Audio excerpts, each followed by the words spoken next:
Hello दोस्तों बात करने वाले हैं आज स्वदेशी आंदोलन के 30 मोस्ट इंपॉर्टेंट एमसीक्यूज के बारे में। यह जो टॉपिक है सभी प्रकार की कम्पिटिटिव एग्जाम के लिए बहुत ही महत्वपूर्ण है। मैं यहाँ पे एमसीक्यूज प्रश्नों को करवा रहा हूँ। इसका थ्योरी मैंने क्लास करवा चुका है, जाके मेरे प्लेलिस्ट में जाके देख सकते हैं। आप इस चैनल पे नए हैं तो चैनल को सब्सक्राइब जरूर कर लीजिएगा, जिससे कि आने वाली सभी वीडियो आपके पास पहुंचे और आप किसी भी गवर्नमेंट जॉब की तैयारी करते हो उस एग्जाम के लिए मेरा चैनल हेल्पफुल और बहुत ही महत्वपूर्ण साबित होगा। तो चलिए शुरू करते हैं।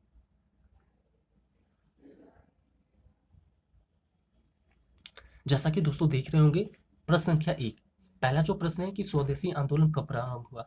स्वदेशी आंदोलन कब प्रारंभ हुआ, यानी स्वदेशी आंदोलन कब की शुरुआत कब हुई थी, ये पूछा गया है। तो 1905 में। स्वदेशी आंदोलन की शुरुआत कब हुआ था, तो 1905 में हुआ था। दोस्तों अगला प्रश्न है कि स्वदेशी आंदोलन किस घटना की प्रतिक्रिया में हुआ। स्वदेशी आंदोलन जो हुआ था वो कौन सी घटना की प्रतिक्रिया में हुआ। ठीक है, तो बंगाल विभाजन जो हुआ था, इसी वजह से इसी घटना की प्रतिक्रिया में स्वदेशी आंदोलन शुरू हुआ था। समझ गए मेरी बात। पूछा गया प्रश्न कि स्वदेशी आंदोलन किस घटना की प्रतिक्रिया में हुआ, तो बंगाल विभाजन। ठीक है, बंगाल विभाजन। दोस्तों अगला प्रश्न है कि बंगाल विभाजन किस वायसराय के समय हुआ। पूछा गया कि बंगाल का जो विभाजन हुआ वो कौन से किस वायसराय के समय हुआ, तो लॉर्ड कर्जन जो वायसराय था उसी के समय बंगाल का विभाजन हुआ था। दोस्तों अगला प्रश्न है कि वंदे मातरम गीत किस आंदोलन से जुड़ा हुआ है। पूछा गया कि वंदे मातरम जो गीत है वो किस आंदोलन से जुड़ा हुआ है, तो वो स्वदेशी आंदोलन से जुड़ा हुआ है। कौन से आंदोलन से जुड़ा हुआ है, तो स्वदेशी आंदोलन से जुड़ा हुआ है। समझ गए। चलिए दोस्तों अगला प्रश्न है कि वंदे मातरम गीत के रचयिता कौन है। पूछा गया कि वंदे मातरम जो गीत है उसके रचयिता कौन है, तो उसके रचयिता कौन है, बंकिम चंद्र चट्टोपाध्याय। ठीक है, बंकिम चंद्र चट्टोपाध्याय वंदे मातरम गीत के रचयिता है। दोस्तों अगला प्रश्न है कि स्वदेशी आंदोलन का प्रमुख उद्देश्य क्या था। पूछा गया कि स्वदेशी आंदोलन का जो प्रमुख उद्देश्य की बात किया जाए तो क्या था, तो स्वदेशी आंदोलन का प्रमुख उद्देश्य जो था विदेशी वस्तुओं का बहिष्कार करना था। क्या था, विदेशी वस्तुओं का बहिष्कार।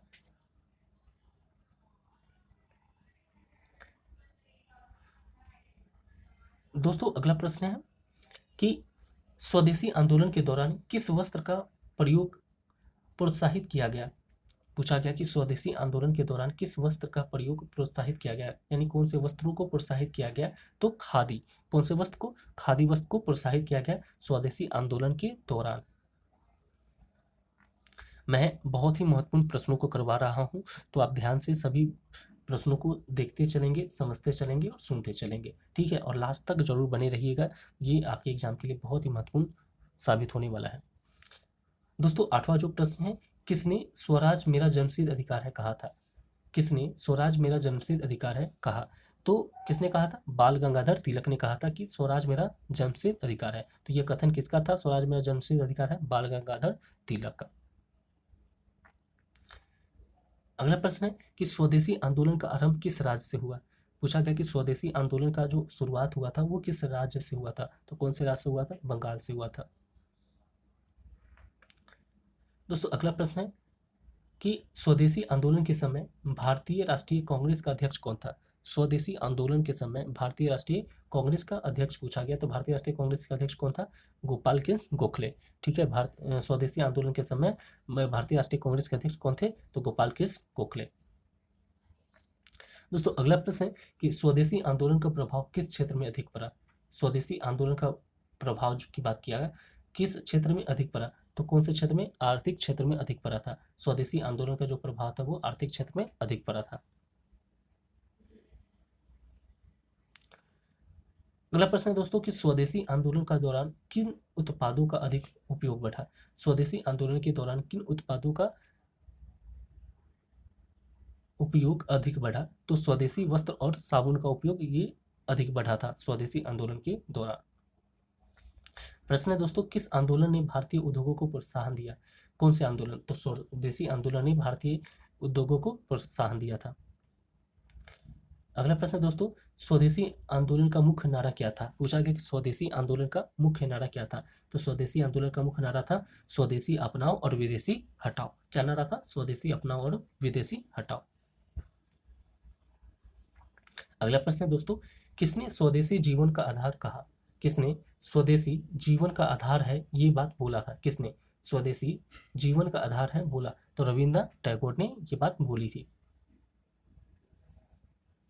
दोस्तों अगला प्रश्न है कि स्वदेशी आंदोलन किस आंदोलन का पूर्ववर्ती माना जाता है? स्वदेशी आंदोलन जो था वो किस आंदोलन का पूर्ववर्ती माना जाता है? तो असहयोग आंदोलन का पूर्ववर्ती माना जाता है। दोस्तों अगला प्रश्न है कि किन छात्रों ने स्कूल और कॉलेज का बहिष्कार किया? किन छात्रों ने स्कूल और कॉलेज का बहिष्कार किया? कौन से छात्रों ने स्कूल और कॉलेज का बहिष्कार किया था? तो राष्ट्रीय शिक्षा के समर्थन में छात्रों ने, ठीक है। किन छात्रों ने स्कूल और कॉलेज का बहिष्कार किया? तो राष्ट्रीय शिक्षा के समर्थन में जो छात्र थे उन सभी छात्रों ने स्कूल और कॉलेज का बहिष्कार किया था।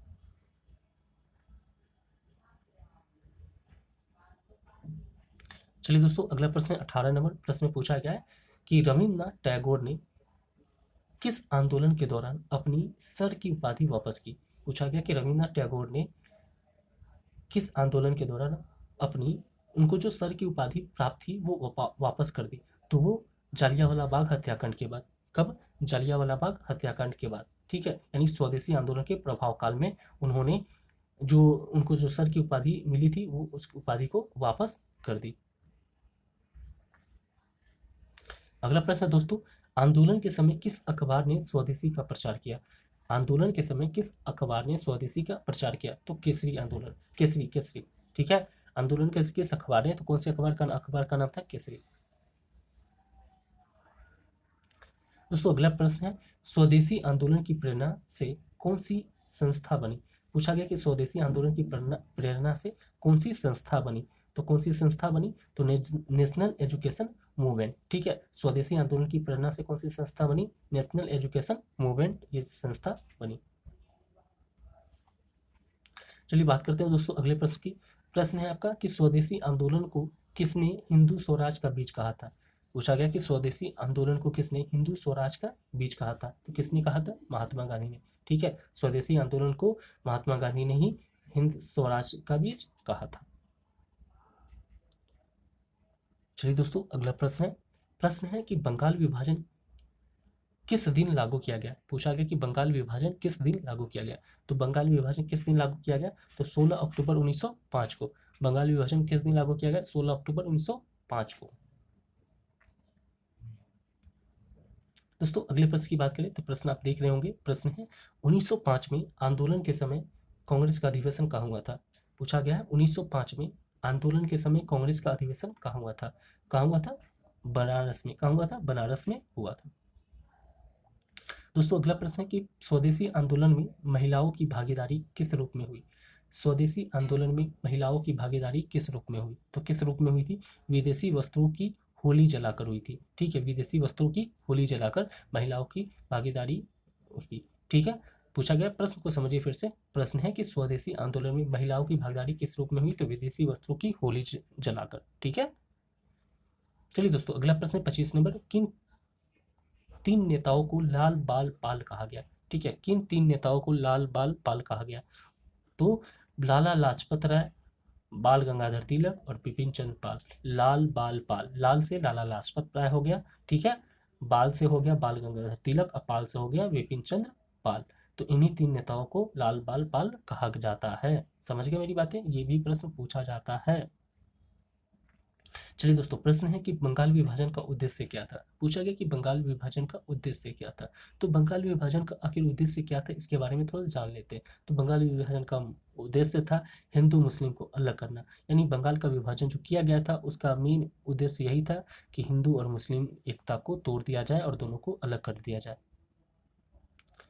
दोस्तों अगला प्रश्न है, स्वदेशी आंदोलन में छात्रों की भूमिका क्या थी? पूछा गया कि स्वदेशी आंदोलन में छात्रों की भूमिका के बारे में पूछा गया क्या थी? तो विदेशी स्कूल कॉलेज का बहिष्कार किया था, ठीक है। स्वदेशी आंदोलन में छात्रों ने क्या किया था? विदेशी जो स्कूल और कॉलेज था उनका बहिष्कार किया था।